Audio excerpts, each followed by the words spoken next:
it's Christine Edgar at the Farmington Libraries.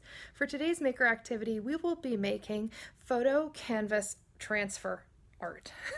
So today you will need to get your maker activity kit. If you don't have a kit and you want to follow along at home, you can get a canvas, a photo, and the photo has to be the same size as your canvas. It also needs to be printed on copy paper. If there are words on your image, you will need to mirror the image. You will need to make sure that it is printed with a dry ink toner. So I printed the images on an inkjet at the Farmington Libraries, and that worked great. You will also need photo transfer medium Mod Podge. That is a very specific type of Mod Podge. You also need regular matte Mod Podge. You will need a foam brush and an optional clear acrylic sealer that usually comes in a spray. So go ahead and get your materials and let's get started. So we have our materials. We have our canvas. This can be any size, but included in our kit is a 5x7 canvas. Also have our picture. So if you're doing this at home without a kit, what we did was we took a photo and we printed it on regular copy paper. The library has an inkjet printer, and for this project you will need any dry ink toner. I know that inkjet is one, I'm not sure about what the others are. So for our purposes, I reversed this image. So normally the barn would be coming this way because that's the way the image looked when I originally found it. For this, it doesn't really matter, but if you're gonna include words, you definitely want to mirror your image before you print it. So like I said, this was just on regular copy paper. You cannot use a photograph. We are using Mod Podge. This is specifically for photo transfer medium Mod Podge, so it's a little more expensive, but it's very specific to our project. If you try to use regular Mod Podge, it will not work. And I will explain a little bit more about this. It will even tell you here, if you were going to buy this at home, do not use actual photographs, that it transfers. And this, I will warn you, I know you're probably used to using regular Mod Podge in matte or glossy, and after you put on your image and you do a regular decoupage and you put on a layer of Mod Podge and then it dries clear, that will not happen with this one. This is specifically for photo transfer medium. And I'll show you some of the goofs that I did so that you can learn, because this is not my first time attempting this project. So the first thing that we're going to do, we're going to get our photo. Like I said, whatever your canvas size, match your photo to your canvas size. This is a 5x7 and this is a 5x7. I trimmed it, and now we are going to get our sponge brush, and I like to dampen it a little. And now we're going to put some Mod Podge right on the photo. And I know this feels very backwards. We are going to put it right on the image. Normally, I think you would want to put it on the back. No, this is opposite, specifically for the photo medium transfer.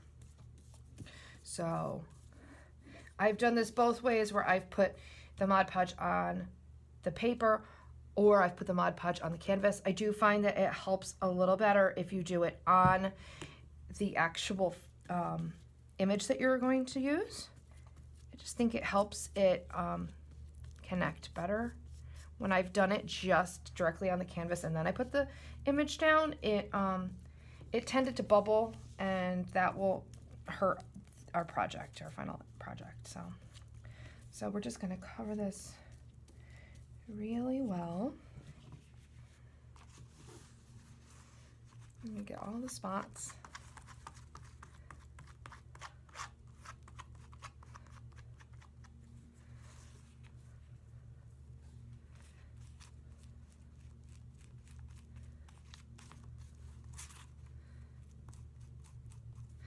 Okay, and now we're going to take this and we're going to put it face down on our canvas. I'm going to smooth it out. Like I said, make sure that there's no bubbles or wrinkles, because if you're bubbling or wrinkling, that means that your image is not making contact with your canvas, and if it doesn't make contact, then the image will not transfer. I'm just going to put a little more on the tip of my brush. I am going to paint down these edges that are appearing. You could trim them if you wanted. I kind of like it wrapped around. I think it looks nice.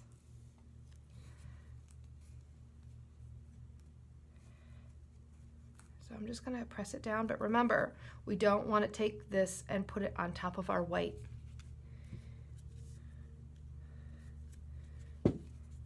Okay.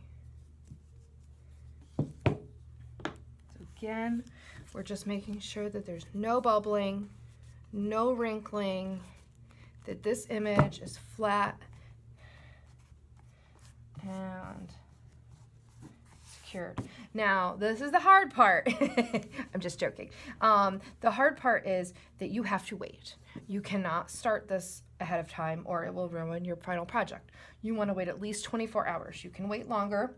You do not want to wait 6 hours or 8 hours and then attempt it because it won't be ready.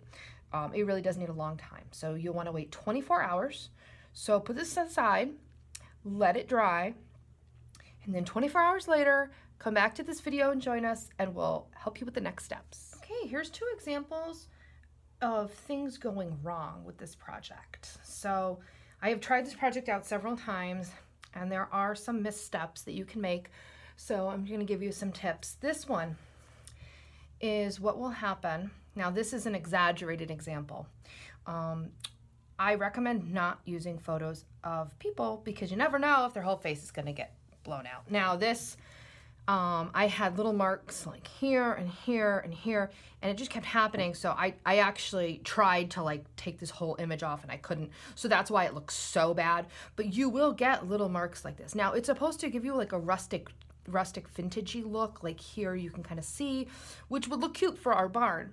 But you never know if that is going to come out on someone's face or not. So that's why I just recommend not putting anything, you know, you're not going to get a professional quality.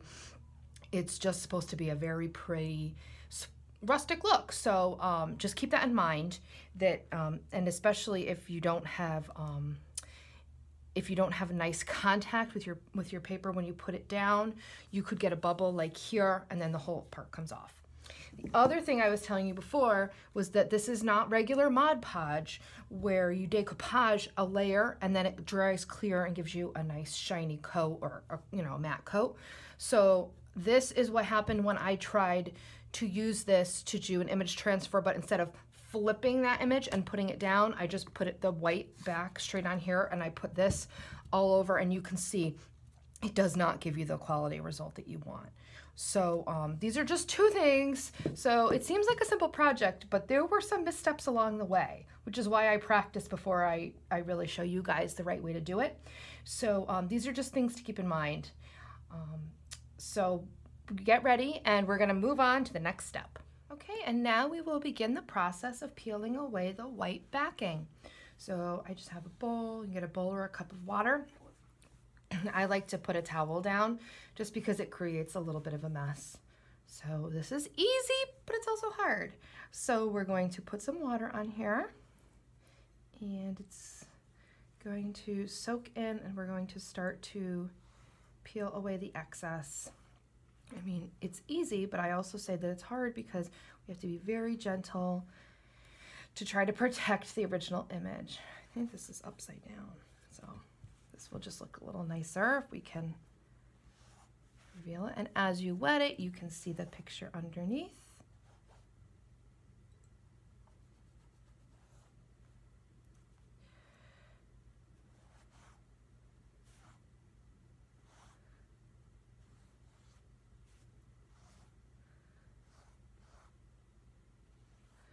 I'm just going to wet it, and then I'm going to start to rub the white away.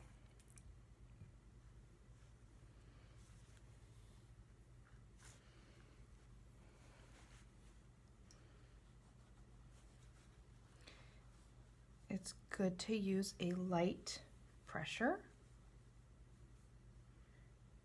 and you can see this white start to roll off.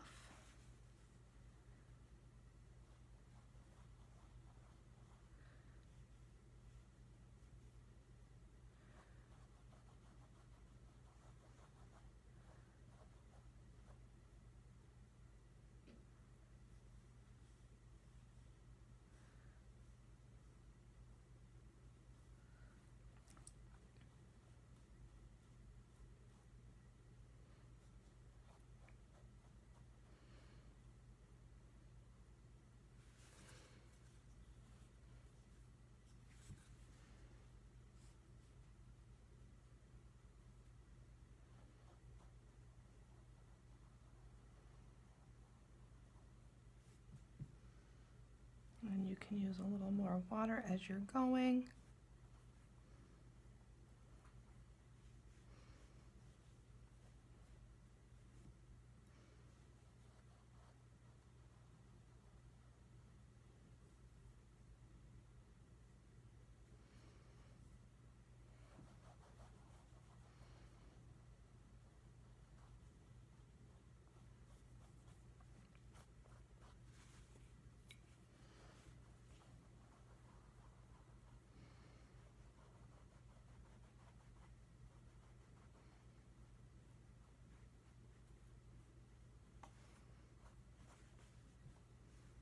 And you can see how it's being revealed here.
So now I'm about done.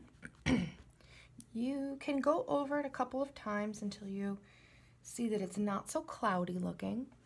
Also, you kind of feel, it feels kind of matte almost when there's no paper left. Don't make yourself crazy trying to get all the white off, because when we cover it with another layer of Mod Podge, regular Mod Podge, it will make it clear. And also you don't want to keep going and then maybe ruin your image. So some parts here are pulled up a little, but that doesn't matter at all. So just be really gentle, really slow. You can always stop, let it dry, and try again. And you can, after it dries for even like 20 minutes, you'll see the white paper dry, and then you'll see where more white paper is. But like I said, once you put a layer of Mod Podge over that, that doesn't really matter. All these little rolls of paper, you definitely want to try to get off before you let it dry, because once it dries and those rolls are still there, that makes it really hard to get off. So just try to do that. Let's let it dry, and then we'll do our final layer of Mod Podge, which is not the photo medium transfer Mod Podge. This is this regular Mod Podge you would see in any store. We're going to use matte. I think matte is the best, because right now we're going for a rustic vintage look, and matte would make that work really well. Okay, so we'll see you when your photo dries. Okay, so we let our image dry, and now we have the regular Mod Podge matte. This is the other Mod Podge that I included for you.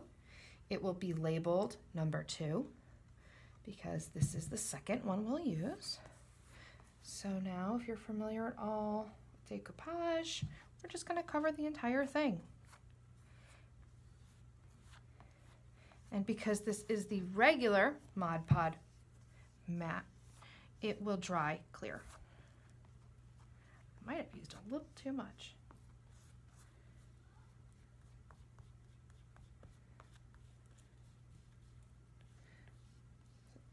go all around the edges too, because my image goes all around the edges.